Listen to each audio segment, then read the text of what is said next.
Good evening and welcome to Quorum. I'm Stephen Caranda. Tonight at 8 is the deadline for Mississippi legislators to reach a compromise on increasing the excise tax on a pack of cigarettes. Both chambers have differing views on how much to raise the tax, which is currently 18 cents a pack. Lawmakers have also started the process of extending the 2009 session under a resolution that passed the House Tuesday and the Senate today. Legislators will recess the session in the next week and return after a few weeks to finish a budget, which begins July 1st. Tonight our guests will talk about the reasons for the possible recess and the issues left undone.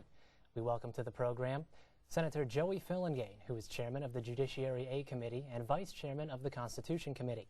He's from Sumrall and represents District 4 in Covington, Forest, Jefferson Davis, Lamar, and Marion counties.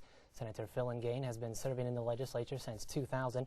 Also with us is Senator Cindy Hyde-Smith, who is chairwoman of the Agriculture Committee and a member of the Senate Appropriations Committee. She's from Brookhaven and represents District 39 in Lawrence, Lincoln, and Simpson counties. Senator Hyde-Smith is serving her 9th year in the legislature. From the House, we have Representative Bryant Clark, vice chairman of the House Rules Committee. Representative Clark is from Pickens and represents District 47 in Atala, Holmes, and Yazoo counties. He's serving his 5th year in the legislature. And Representative Brandon Jones, serving his 2nd year in the legislature. He's vice chairman of the House Insurance Committee. Representative Jones is from Pascagoula, representing District 111 in Jackson County. Welcome to all of you to Quorum. Thanks for coming out tonight. Thank you. What is your assessment of the 2009 session and the budget issues legislators are still facing? You may join our discussion tonight. The toll-free number from anywhere in Mississippi is 1-877-405-5247. That's 1-877-405-5247. You may begin calling us with your questions for our guests. For those of you on the internet, you can email your questions to quorum@mpbonline.org. Also, tonight's Quorum program is being simulcast on MPB Radio. I'd like to start with something that's been an ongoing issue this session for everyone in both the House and the Senate, which is the cigarette tax. As we talked about, the House passed an 82-cent increase, the Senate a 31-cent increase. The current tax is 18 cents. For you two in the Senate, I'll start with you, Senator Filligane. What's your opinion of what passed the Senate, the amount, and some of it going to help offset car tax? Well, I think we have a real problem staring Mississippians in the face. Many of us don't know it yet, but the legislature offsets a goodly portion of the car tag tax you pay, somewhere, depending on how much you pay, based on the value of your car and the year of your car, up to as much as 50% of your actual tax is paid for you, in essence, by the legislature. Once that money goes away in the car tag reduction fund, which it has recently because no one's buying new cars right now, and that's where we tax a portion of the new car to get the car tag reduction fund from, we're going to be facing a serious increase in all of our car tags starting next year if we don't find the funds to replenish the car tag reduction fund. And the Senate version of the cigarette tax proposal earmarked a good percent, about $30 million, I think 25 to 30 million, to replenish the car tag reduction fund. So if the bill has failed tonight, and they have until 8 o'clock, so I can't say with certainty that it has, and anything can happen in the last minute, but by the time we all left the Capitol earlier this afternoon, nothing had been filed on that bill. That's going to pose a serious problem as to how and where do you get that money from, if not from the cigarette tax increase that was proposed. And Senator Hyde-Smith, what is your thought on the amount of the increase that the Senate passed, 31 cents over the current tax? I think that we started out so we could compromise. I really think it's probably going to end up around 55 or 60 cents. But we had the tax assessors in yesterday, and they actually brought me my vehicle of what my car tag increase would go to, which it would almost double, and which was pretty amazing to a lot of the legislators that they approached and said, let me show you what your car tag is going to go to. And the constituents out there, and this time in this economic situation, they just cannot afford for their car tags to double. And I think we all know how we got here is at one time there was 3% car tax on new car sales. We've gone to 5%, and when you get that other 2%, that 2% goes into this fund. But when you're not selling new cars, you're not getting that 2% of the 5% that's collected on that new car. So that's the fund. A lot of folks have had a hard time understanding that. That's the fund that is dwindling. So that gives you a credit when you go to buy your car tag. So now that that fund is so depleted, we feel like that $30 million would replenish that fund. But if we don't do that, that's going to affect every citizen in this state and all 82 counties. And like I said, we just can't afford that right now, and it would be dramatic. It would be a drastic increase. There's been, of course, some negotiations going back and forth on the amount. The last I heard, the Senate had proposed around 60 cents total, I believe, on a pack of cigarettes. Senator Filligane, I was talking with Senator Dean Kirby, the chair of the Senate Finance Committee. He was saying that he was concerned that even at 60 cents total, some senators might not be willing to pass that. What are your thoughts on that? That could be true. I think the way that the Senate conferees have arrived at that particular amount is by looking at the contiguous states, all of our neighboring states. If you average in the state tax on cigarettes in Louisiana, Arkansas, Tennessee, and Alabama, they come to right at about 60 to 61 cents. And the idea is if we go much higher than that, many of the folks along the border of our state would then go across the state line to get the cheaper cigarettes, and while they're there, they'd buy other things as well, not just cigarettes, but groceries and gas and everything else.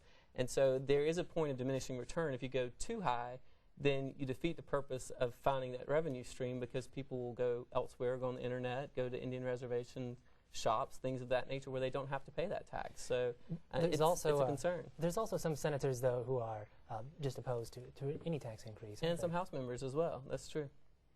In the House, speaking of which, the 60 cents that the Senate proposed recently, do you think that would be too low for some House members, Representative Clark?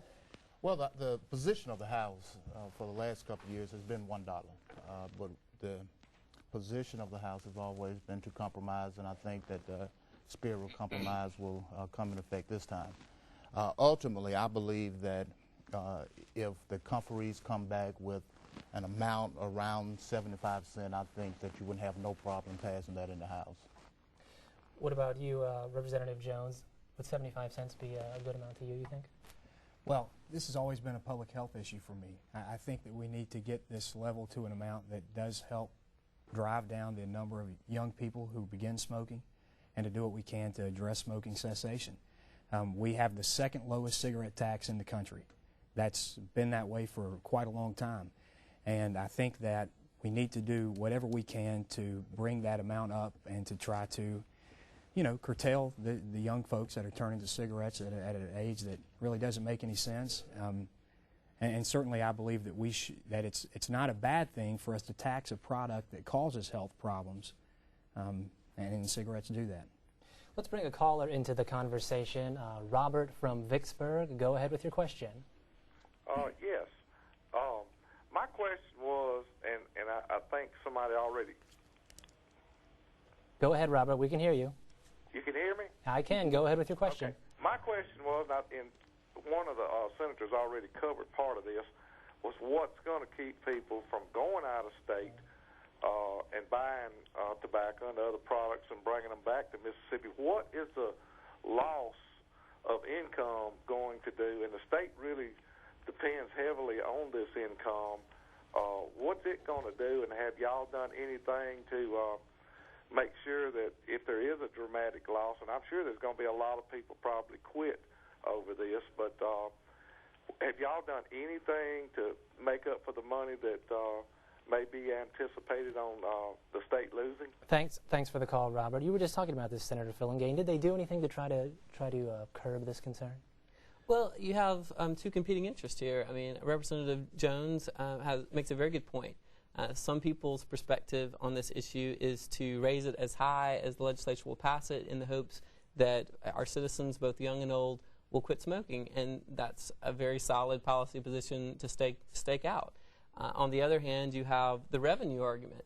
If we're tying the increase in cigarette tax to either fund Medicaid, which some in the House want to do, or to replenish the car tag reduction fund, which Senator Hyde-Smith and I have articulated is sort of the Senate position, at least in part, then raising it $5 a pack is probably not the best solution, because then you do have people crossing the state lines, getting on the internet. So it's a fine balance you have to make, or you have to decide which of the two policy arguments you agree with most. And that's, I think, the fine balance that the conferees, and I don't envy them at all, I'm not one of them, and I don't envy their job at all at this point. They're trying to walk a balance between increasing it enough to prohibit some from smoking, but also not to raise it so high that people do cross the state lines and do go on the internet, and then the state finds itself in a revenue situation in Medicaid or car tag reduction or whatever.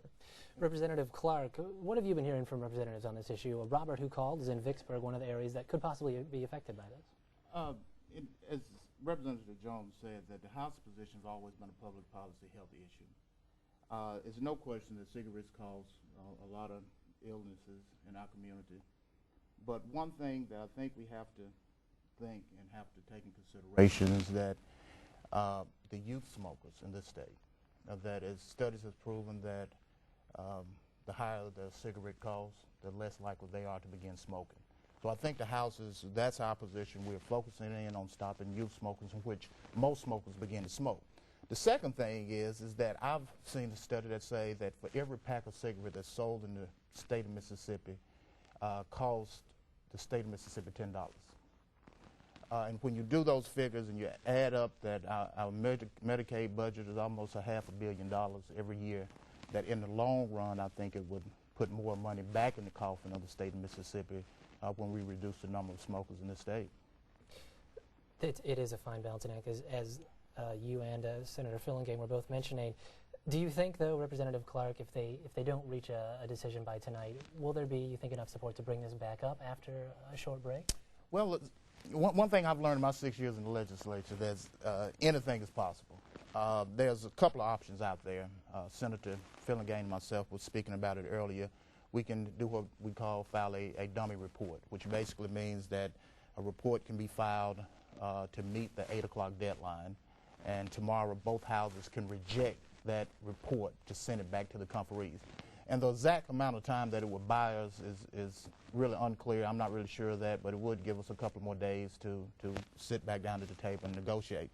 The second option is that we, as I'm pretty sure we're going to get to, extended the session. So we can always come back and pass a rule suspension and suspend the rules to extend the amount of time they can have the conference on this matter. So even if it don't make the 8 o'clock deadline tonight, I don't think it's dead, totally dead. We've actually got an email on this question. I believe it's Miles, who asks, when obesity is a much more serious and widespread problem than lung cancer, especially in Mississippi, why not place a tax on unhealthy or fatty food products? And this gets to an issue that has come up before.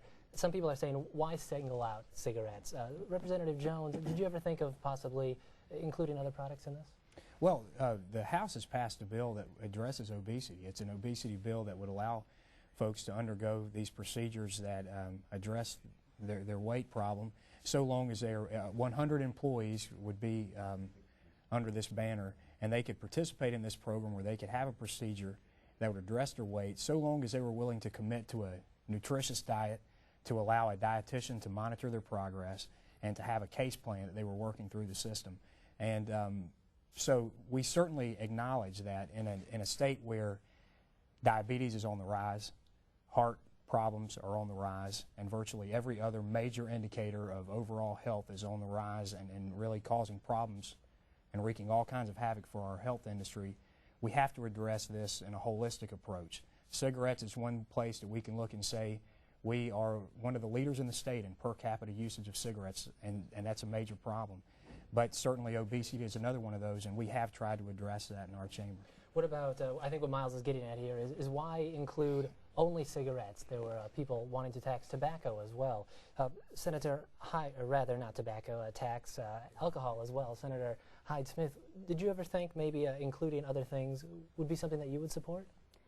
When you look across the broad spectrum of what we tax and what it is in comparison to other states, that glares at you. When you see 18 cents and you see all these other states that are so much higher, that is just so disproportionate to any other tax that we have. The alcohol, the other vices that a lot of people would like to tax, it's pretty much in line with our surrounding states and with the southeastern states and really the national average as a whole. But when you look at that tobacco, that's when you say, wait, we're out of line here. This is making our folks sick. We are paying, 1 in every 4 Mississippians is on Medicaid. We are paying tremendous amounts for these people who are sick, and look what we're charging them in tax comparing to the rest of the country. It's not just our surrounding states. It is way out of line, and when you look at the other items that people call and they say, take a look at this, it's just not as out of line as that cigarette tax is. Senator Filligane, what do you think maybe about including other things, whether that be junk food, whether that be alcohol, and increasing some taxes on those?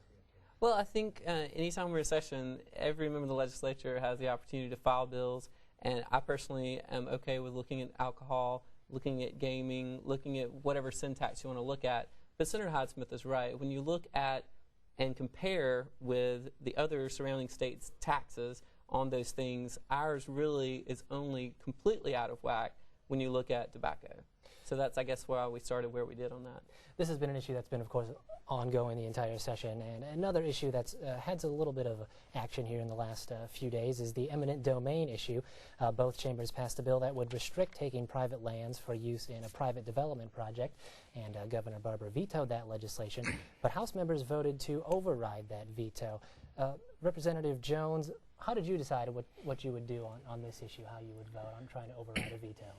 Well, I don't want to say that it was an easy decision. I certainly believe that private property owners have every right to expect that they should be able to preserve their property. It's a sacred right in this country, and it's something that traces back to our earliest days. But I certainly understand the concern that is there about some of these major projects. I think at the end of the day, we just decided that in the wake of some of the decisions that have been made by our national Supreme Court, we want to make sure that Mississippi's laws are protecting private property and protecting private landowners. And I think that's why you saw such an overwhelming 101-19 vote on this issue in the House. Certainly there were some concerns that were raised, but at the end of the day, the House decided it was too important to side with private property owners in this instance. The governor called, after the House voted to override the veto, the governor issued a statement saying that it would be, quote, disastrous for job creation and economic development in Mississippi, and that if House Bill 803 had been the law, Nissan, Toyota, and many other major employers would not have located in Mississippi.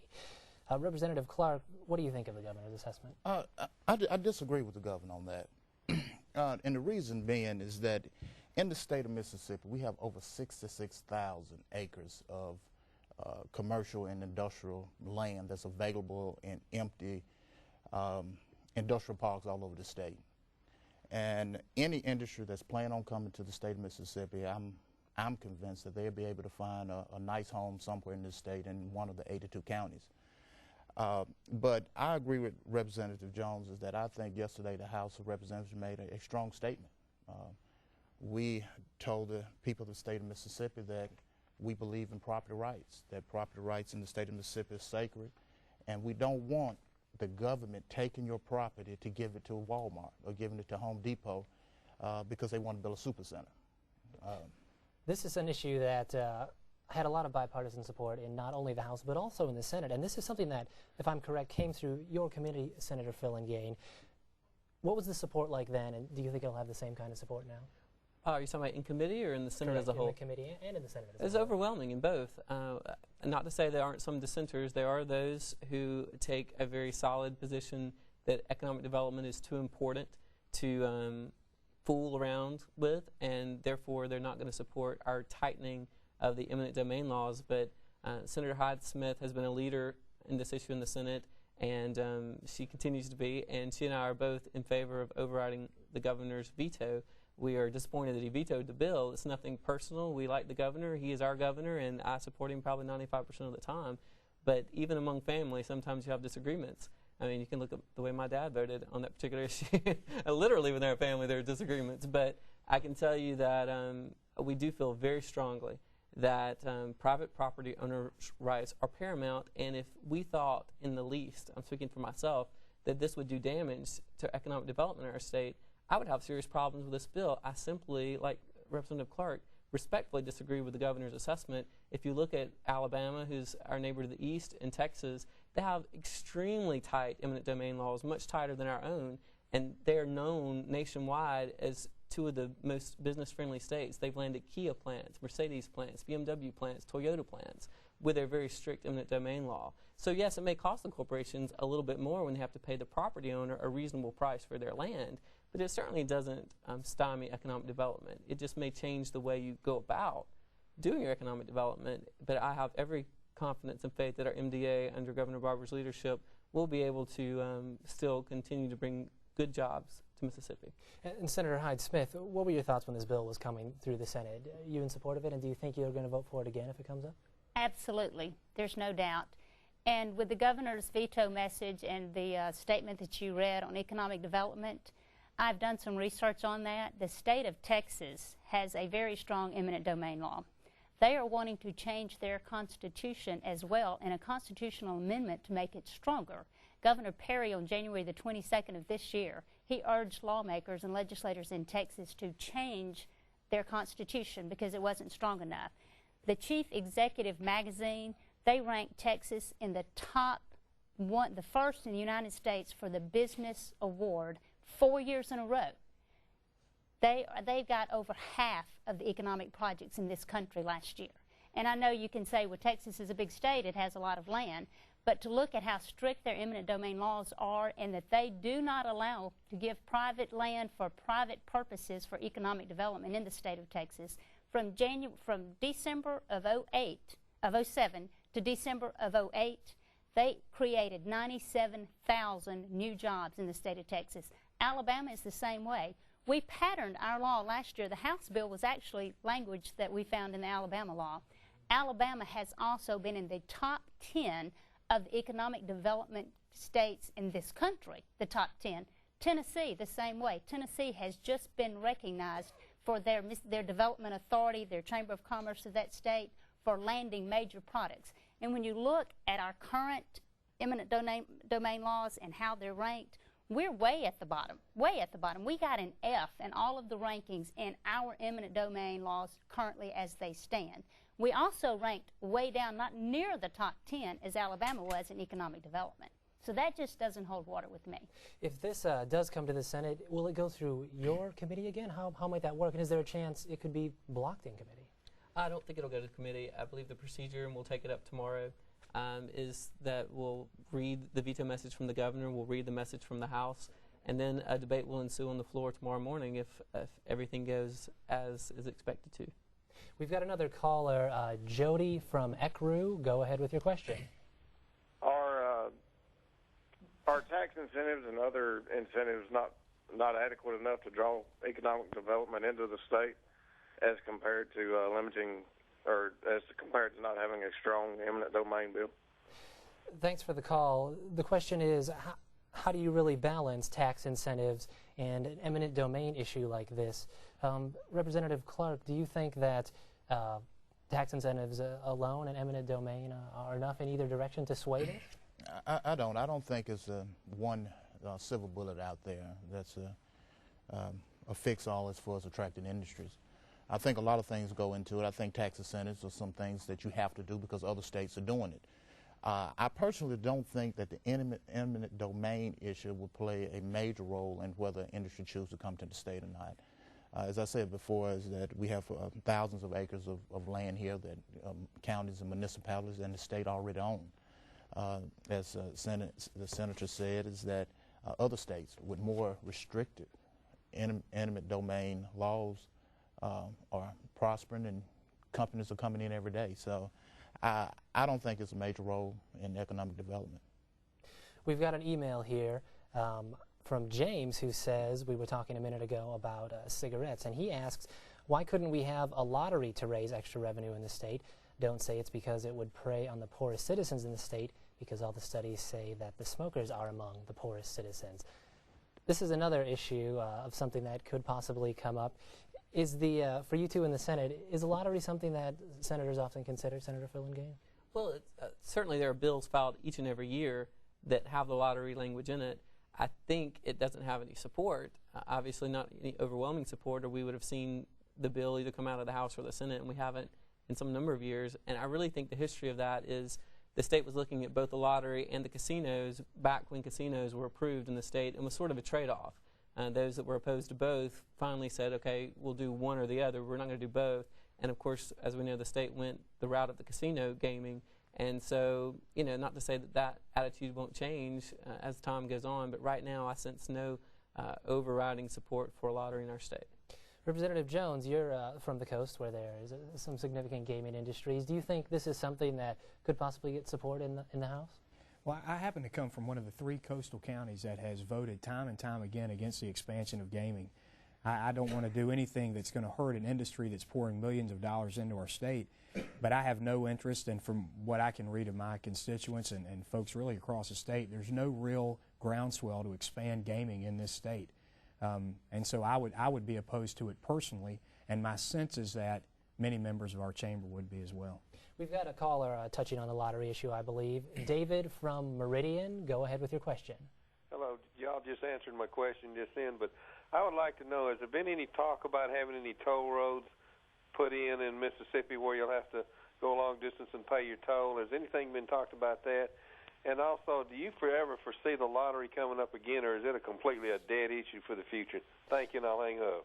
We just got Representative Jones' opinion on that issue. Representative Clark, do you think a lottery is dead for the foreseeable future, maybe?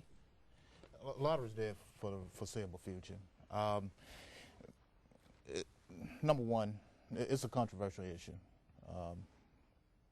And number two, the chairman of the committee is not going to bring out a bill that's that controversial unless he's pretty sure that he would have the votes on the floor. And right now, my guess would be that he would come nowhere close to having the number of votes that would be needed to pass a measure like that. But as far as the toll roads, the House in the past have passed legislation to allow toll roads here in the state of Mississippi. But one of the things that has been put in that legislation is that it had to be an alternative route. And before I support any toll roads, that language would have to be in the legislation. Alternative route, would that mean not some of the main highways in the state? Right. Becoming toll roads? Well, not some of the ones that's already up and running. It's for the construction of new highways in the state of Mississippi, and it will only apply to new construction. Would not apply to any of the highways that are presently in use.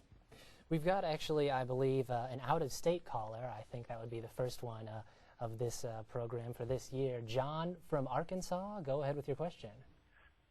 Yes, on the question of cigarette taxes. Your state is cheaper, but I come to Mississippi to buy my cigarettes. But while I'm in Mississippi, I also spend the majority of my shopping money in other stores in Mississippi, buying everything I need when I make one trip. Thank you. Thank you for the call, John. Senator Filligane, you were bringing this up, people coming into the state. Is that the exact type of person, John from Arkansas, you're concerned might not come to Mississippi anymore? Yes. Representative Jones, what do you think of people like John? Are there enough like him that come to Mississippi and spend money like that this is going to be an important issue? Well, you ask what I think about people like John. John sounds like a great guy to me, but I want Mississippi kids to live long. He can buy his Doritos in Arkansas. I certainly don't want to drive down what we're doing here, but make no mistake about it, my position is a pretty purist public health position. I want to see people living longer. I want to see people having a lower incidence of cancer in this state. I want to see less heart disease and less diabetes. And right now we have an inordinate number of people who are using tobacco. I certainly don't want to wage war on them because it's a sickness and it's something that certainly works its way into your habit pattern, and it's hard to break. I'm greatly sympathetic to it. But for me, it's a question of trying to have a lower incidence of all those diseases that are causing such problems in our state. We were talking just a few moments ago about how there's going to likely be a few-week break here while some legislators try to figure out what are some of the issues going on. Representative Clark, why take this break? What's the goal? Well, the resolution that we passed will basically extend the session for 30 days.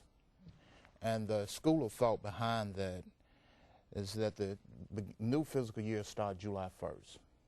And right now, our budget projections have said that we might be as much as $400 million under what was earlier projected. Well, as everybody knows, there's stimulus money out there. And we know at this time that the state of Mississippi is going to get about $2.8 billion. But the problem we're running into is that at this point we don't know all of the rules and regulations that the federal government is going to require of us. So basically what this break will do is give us opportunity to kind of step back, wait on all of the federal regulations to come down from Washington, and then we'll be able to come back in 30 days or within 30 days and be able to put the final touches to the budget. We know there's going to be money in there for Medicaid. We know money going to be in there for education, but how we're going to use it, that's what we're waiting on. Representative Clark was just touching on, of course, the issue of stimulus here in Mississippi. Senator Hyde-Smith, you're on the Appropriations Committee in the Senate. This uncertainty about the stimulus money, how's that really been affecting what you've been doing in the committee? Tremendously. I handle one of the largest budgets we have in this state. And we will do a budget, and then we realize, wait a minute, you know, the rules are changing constantly coming from Washington. So once we get the budget done, we realize, you know, there's some stipulations here that we've got to go back and do this again. We do have the unique opportunity that we can extend the session for 30-day increments. And I wouldn't mind doing it 30-day increments for May and for June, so we can get everything in, because it is annoying to get all this work done. You have papers everywhere on the table. You have 10 analysts in front of you, and then one change, you have to redo everything. And, you know, when we first came into the session, one of the senators made the suggestion, maybe we should adjourn and come back in June. And I thought, you know, that really is not necessary. It was a wise statement. I realize now that as we get this stimulus money, that was a very wise statement, because we haven't done this before. I've been here 9 years. We've never had the federal government call and say, guess what, we're going to give you these millions of dollars, but there's strings attached. We're going to tell you exactly how to spend it. And so because this is so new to us, we can't just go in there and roll like we normally can, because we're so used to doing these budgets. It's put us all in a standstill of saying, is this right? We're second-guessing ourselves. We're having to recheck everything. We're having to get on the phone to Washington saying, wait a minute, is this what you meant by this? So until we get all that information, I think the wisest thing we can do is to just adjourn and come back. I don't want to cause the taxpayers to have to spend any more money on these sessions. So the uniqueness of that we can extend, it's not going to cost the state of Mississippi anymore for us to come back. And, you know, we would all like to be done April the 4th, I assure you. We are ready to get this done and behind us, because we work very fervently when we get there. But in this situation, I do think that we just need to adjourn, get everything, because we will be working, I assure you, during that time as we're getting the information on the stimulus package. We're about halfway through the show, and I'd like to note, for those of you listening on MPB radio and online, this is Quorum, and we're talking with Senators Joey Filligane and Cindy Hyde-Smith, as well as Representatives Bryant, Clark, and Brandon Jones about the 2009 legislative session. You may call us with your questions at 1-877-405-5247 or email at quorum@mpbonline.org. We've got another caller I'd like to bring on the show, Roy from Hattiesburg. Go ahead with your question. Yes, I'm sitting here with the college Dems here at the University of Southern Mississippi, and our question is, we're all fixing to graduate in May, and we're already being nickel and dimed to death. When is the legislator going to do something to make sure that we're not nickel and dimed anymore, because we're broke as it is? We need help. Thank you. I think Roy is concerned that the legislature here is increasing these fees, for example, tobacco, some of the other things we've talked about. Representative Clark, what is your concern for people like Roy? He's young, going to be entering the workforce. You take a lot of people like him into consideration when you're putting together these bills? Yeah, and Roy, we feel his pain, and I know what he's going through, and I receive calls from constituents all the time. But when it comes to the cigarette tax, it's as I said before, it's a public policy health issue. Now, as a legislator, due to the economy that we're in now, Brian Clark is not going to take a vote to raise any taxes. I'm not going to take a vote for income tax, sales tax, and nor should we when the economy is the way it is now. What we are trying to do is trying to fund education, trying to fund all of the important aspects of state government, and hope and wait on this turnaround of the economy. The stimulus issue and the appropriations issues that we were just talking about not only affects, I believe, the Appropriations Committee. For yourself, Representative Jones, being on the Education Committee, is the work of your committee been affected by this issue quite a bit, the funding issues we face here in Mississippi this year? Well, certainly. You know, we're being told that our education programs in this state stand to gain somewhere in the ballpark of $500 million based on federal stimulus dollars over the next 2 years. I don't think anyone would question that would be a major shot in the arm for our programs. But as Senator Hyde-Smith said, there is a great deal of uncertainty over how that money will be applied and appropriated. And we in the Education Committee have decided that the general wisdom is right, that we probably could use a timeout to figure some of these questions out in advance of the new fiscal year beginning and reach some of those conclusions. I will say this about education funding as it relates to the House. We have taken what I am very proud to say is a strong principled position in terms of trying to maintain funding for our programs from kindergarten through senior college. We, very early in the session, said that these cuts that have affected the funding for those programs were something that we would not abide.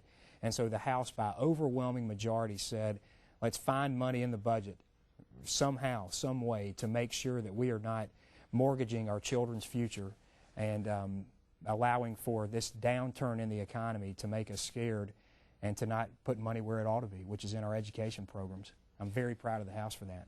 We're also, if I'm understanding correctly, we're facing another deadline on Monday for general bill conference committee reports. Is that correct, Senator Filligane?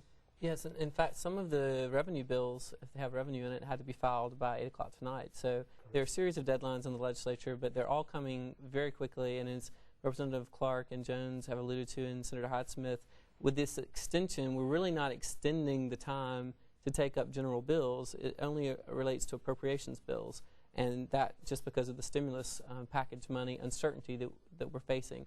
And as Senator Hyde-Smith alluded to earlier, and I would just like to make clear to our viewers, when you talk about extending the session for 30 or 60 days, I know a lot of my constituents are probably out there saying, we're going to get all this money to keep going back to Jackson for another 30 or 60 days, and that's not the idea. We're not going to be here physically, so we're not going to be getting paid for those days. We're leaving 4 days sooner than the regular session was scheduled to end, which was originally April the 4th. We're leaving on March, the end of March.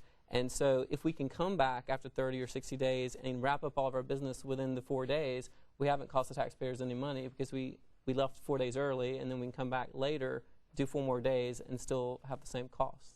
We've got another caller to bring on the show. Earl from Lauderdale. Go ahead with your question, Earl. Hello to all the panel members, and thank you for the job you're doing. A real brief question. I'm a state employee, and I'm wondering how secure are state jobs? We hear of layoffs in private industry and other things, and I'd like for you to speak to that as one question, and a follow-up on that real quick would be, is there any thought of buying out people who are near retirement in state jobs and doing away with those jobs? Thank you for what you do, and y'all hang in there. Thanks for the question, Earl. For you two in the House, we're facing the budget estimate has just been revised. Looks like we might be facing additional cuts. Is it getting to the point now where we might be losing state employees and cutting jobs here in Mississippi? Well, the projections was pretty bad, and I'll be honest, they were. The saving grace here may be the stimulus package, because in the stimulus package they have some money in there for what they call budget stabilization. And we're hoping that that money would be able to be used in different state agencies across the state. But the saving grace is that Mississippi is not as bad as a lot of other states. I read in the paper today that I think New York City, the state of New York, just laid off over 8,000 employees. Fortunately, in the state of Mississippi, we're not at that position, but there will be cuts. At the end of the day, I'm a firm believer that there will be cuts in most state agencies. Now, whether it amount to the magnitude of having layoff state employees at this point, I don't think anybody can make that prediction.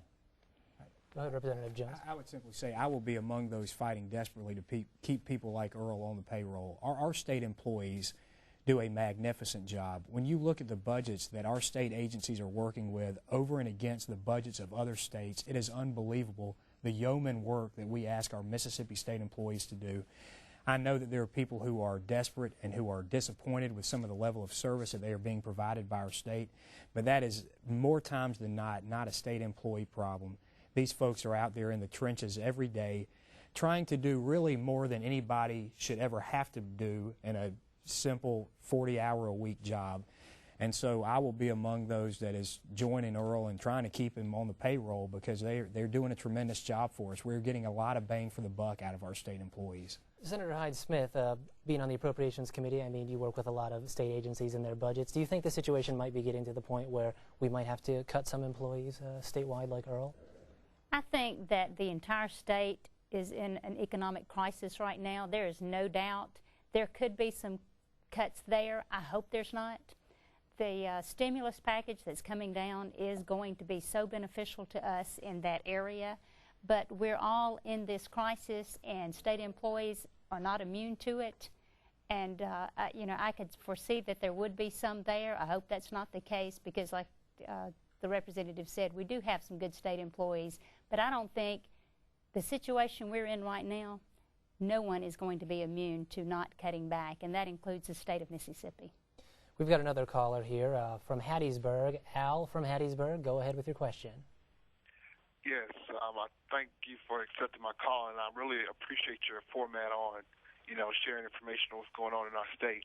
My question is in reference to the stimulus package that was signed, and how much did Mississippi get? Was it in the billions of dollars, or are we talking millions of dollars, like with no strings attached? I thought Mississippi was getting so many billions of dollars with no strings, but only millions of dollars with strings attached. Thanks for the call, Al. We probably should have clarified that.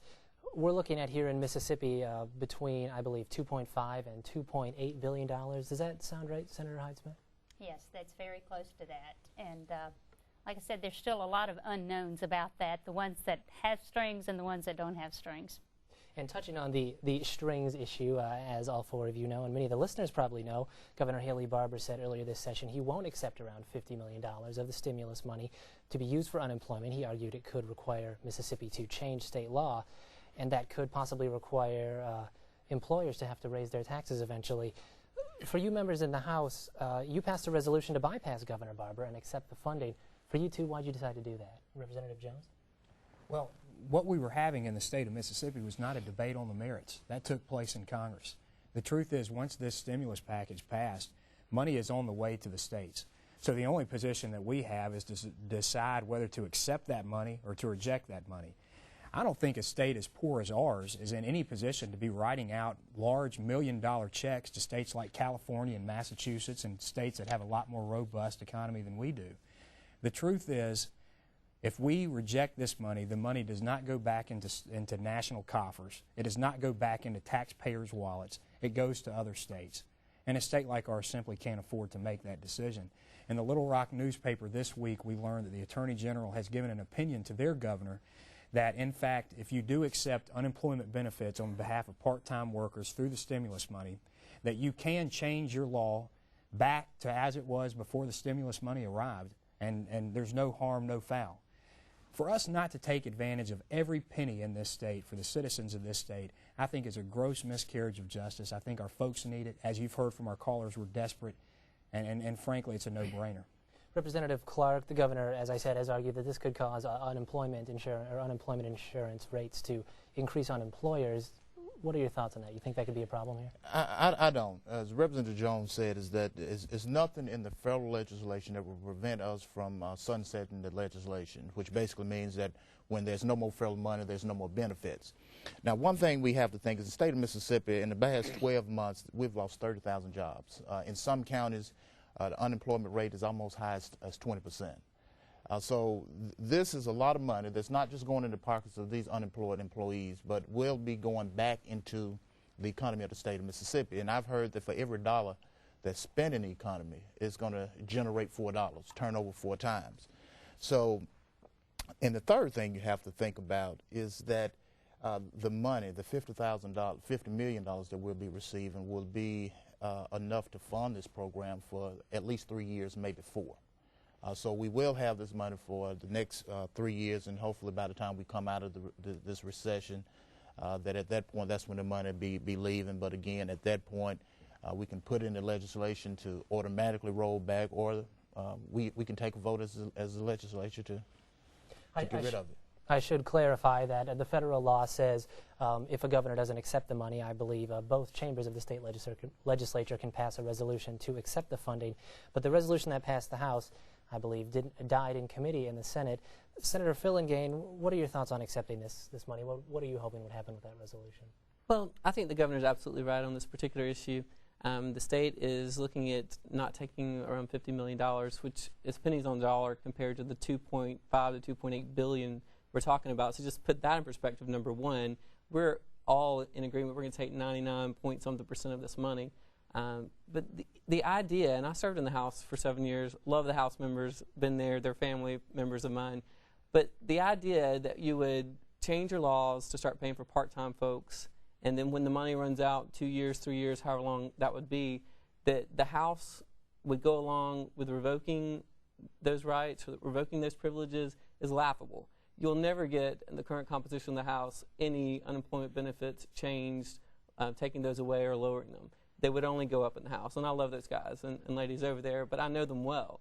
And you're not going to get them to revoke that right or lessen those rights once that money runs out. So the governor's absolutely right.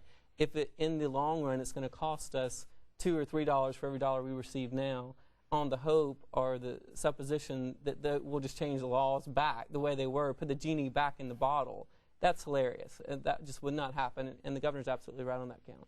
Senator Hyde-Smith, what are your thoughts on this issue of accepting this $50 million in federal money? Well, I think we have to be extremely careful for taking one-time money for something. I actually did not get to see it. It was killed in the committee, and so I've never actually looked at it or heard the debate. But, you know, there's a lot of folks out there that work part-time, and they're losing their jobs just like the ones that are working full-time. I would have to take a very close look at that one, but I can certainly see both sides that you can't set yourself up for the bottom to pulled out from under you again in 2 years. But we're in a crisis. There's no doubt it is a crisis, and I would have to really take a close look at that. We've got an email here from Kevin touching on an issue we talked about a little while ago. He says, I'm a professor at MSU. He obtained his degree from the University of Georgia, paid for with state lottery funds. I hear your panelists saying there's no support for state lottery. Ask your panelists if they would support a state lottery so their child could go to Ole Miss, MSU, or the University of Southern Miss for free. What do you think their response would be? For you two in the House, if it was possibly going to be earmarked for something like Kevin would obviously support it for helping to reduce tuition and put people through college, could they possibly build some support for it? I doubt it. And the reason I say that is that we have a member of the House, and for as long as I've been there, which is 6 years, she's been introducing a bill that would do almost exactly that. And that bill haven't been able to garnish any support, haven't been able to get in the wings in its cell. So I don't think it would have a chance of passing the House at this point. Representative Jones, could there be something like this that could sway you?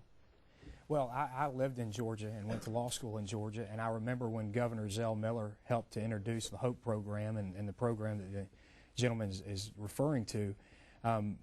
Look, it would be very hard to just offhand dismiss something that was helping people to get into an education, get to the higher levels of education. But what we have decided in this state is that we would prefer to not expand gaming. For us, I guess, for many of us, it's a moral issue. For many of us, it's just a general concern about how far it might lead us if we were to go that route. And I just don't sense at this time that the House is willing to budge on that issue. And as I've said before, personally, I know I'm not. Kevin adds, is this a case where the politicians are, in his words, caving to demands from casino lobbyists? For you two in the Senate, is there pressure to keep the gaming focused mainly on the casinos that we have now, Senator Filligane? Well, I've never voted for a gaming bill, so to whatever extent there may be gaming pressure, obviously hasn't affected me in any way. So no, I've never felt that pressure, and I don't believe it's there. I just think I would echo what Representative Jones said. There just doesn't seem to be an appetite in our state at this time, and of course time changes all things, or many things, but I don't foresee in the near future anyway the opinions of a majority in the House or Senate changing significantly enough to pass a lottery. We've got another caller I'd like to bring on to the program, Lynn from Jackson. Go ahead, Lynn. First of all, thank you very much to the panel for your strong support of the significant tobacco tax increase. And I'm wondering why the cross-border sales argument is not being countered by looking at the experience of other states. In particular, since Mississippi has such a low tax rate, when Alabama and Tennessee and Arkansas raised their tax rate, we should have seen an increase in cigarette sales, and we didn't. So I just wonder how the panel would respond to that. Thanks for the call, Lynn. This is an argument that came up, I believe, in probably both chambers, pointing at examples where they raised the cigarette tax and didn't lose this revenue. Well, What actually, in Tennessee, go ahead, Senator Filligane. Just the opposite is true. Tennessee raised their tax significantly a couple of years ago, I think 2 or 3 years ago, and they've yet to reach the projections of what they were told by their tax commission or by the proponents of that tax increase. They've yet to reach any of those projections. So when you do raise it, there are those who go either across state lines who quit, and arguably that's a great thing, especially down the road to offset health care costs, or they go online to the internet. So I think if you take Tennessee, which your caller pointed out, as an example, it proves the argument on the other side of that, which is when you increase where you're at to where your projecting it will go, you don't typically meet those projections because it does change behavior. It changes where you get the cigarette product from, and it changes your ability to continue using at the current rate that you are. So there are changes that take place, and Tennessee is a perfect example of that. For you two in the House, though, are there examples that would go the other way, you believe, showing the sales don't decrease? Massachusetts. They increased it substantially and have seen a pretty significant increase in their tax revenue. There are millions of Americans who are paying nearly $9 a pack in the city of New York, the largest city that we have in this country. We could exchange anecdotal evidence. At the end of the day, you have to have something that goes beyond the numbers, because there are examples across this country that bear out either side. And so ultimately there has to be some overriding value that drives this argument. And at the risk of sounding like a broken record, for many of us in the House, that argument is health care. We've got another caller, and I missed the city here. Karen, go ahead with your question. Yes, it's Escataway, Mississippi. Well, go ahead, Karen. Thanks for calling. People on Medicaid that have to have more than 2 name brand prescriptions wrote to them, and you only have 2 name brand prescriptions that you can get, then therefore you have to pay for the others, and say, here, they're $400. You can't, on $673, pay a $400 bill for your medicine. You have to do without it. Thanks for the call, Karen. Karen has brought up a concern that, have you two in the House heard similar concerns to this on the Medicaid issue? Yeah, Karen's story is the story of thousands of Mississippians in this state. We have so many senior citizens and elderly and disabled citizens in this state who literally every month have to make a decision on whether they're going to buy prescription drugs or buy food. And again, it goes back to a funding issue. Our position in the House, and my position since I've been in the legislature, is that we need to take advantage of the Medicaid program which we have. The Medicaid program that we have in Mississippi is the best show in town. We get a better match than any other state in the nation. For every dollar that we put in, the federal government gives us $3. So that allows the state of Mississippi to provide the services that we offer. And it also is an economic development tool. But at the same time, we're going to have to find the funding, the permanent funding, whether it's through a cigarette tax or whether it's through some type of assessment on hospitals to fund Medicaid so we can provide those services and those drugs that Karen need. For you two in the Senate, we're running a little short on time here, but Senator Hyde-Smith, when you hear stories like this, there's probably only so much money to go around for programs like this, though, isn't there? It is, and it just breaks your heart because you know these people genuinely need this medicine. I have had some success. In fact, I've had a good bit of success of dealing with pharmaceutical companies for people just like the caller that called in, that I don't mind at all writing a letter on their behalf and explaining the situation, because there are people out there, they're too sick to work, they cannot get out and work, they're with Medicaid, and that's their only means of being able to go to a doctor. So I certainly feel for them, and I know a lot of people in my district are just like that caller that just called in. So I like to try to take the time to work with them to make sure that our social services can take the time to work with these patients that try to get the meds that they do need, because she is exactly right, that's happening. With the stimulus bill, our stimulus package, federal money, Is that something that could maybe help impact the Medicaid program here in Mississippi? With the stimulus money that is coming now, I have not seen that direct, that issue right there just directed from stimulus money. I have not seen anything applying to just that. That's obviously what we're trying to figure out right now. Could possibly, is that one of the areas you'd maybe like to see funded with some of the stimulus money? I don't foresee that that's coming down to say, okay, you've got this much here and give it to your indigent patients that are on Medicaid that can't get their meds. But there's so many unknowns out there. Hopefully we could stumble across something like that, because it would be wonderful. Senator Filligane, are these the types of issues that hopefully we can figure a little bit more out about during this legislative break that we're going to be taking? Absolutely. The other question that Karen's issue raises We've got just about 30 seconds left, so we'll go ahead. Is the permanent funding. Of course, we've got stimulus money, but at best it's only going to tide us over for 2, maybe 3 years. At the end of the day, we've really got to come together, the Senate and the House, and come to some kind of resolution of a permanent funding stream for Medicaid, whether, like Mr. Clark has alluded to, maybe a hospital assessment or whatever. That's something that we can't continually keep putting off. Well, we're going to have to leave it there, because that's all the time we have for tonight's program. I'd like to thank our guests, Senators Joey Filligane and Cindy Hyde-Smith, and Representatives Bryant Clark and Brandon Jones. We also thank you for joining our discussion tonight. You may view tonight's program on our website beginning tomorrow. That address is mpbonline.org. I'm Stephen Caranda. Good night.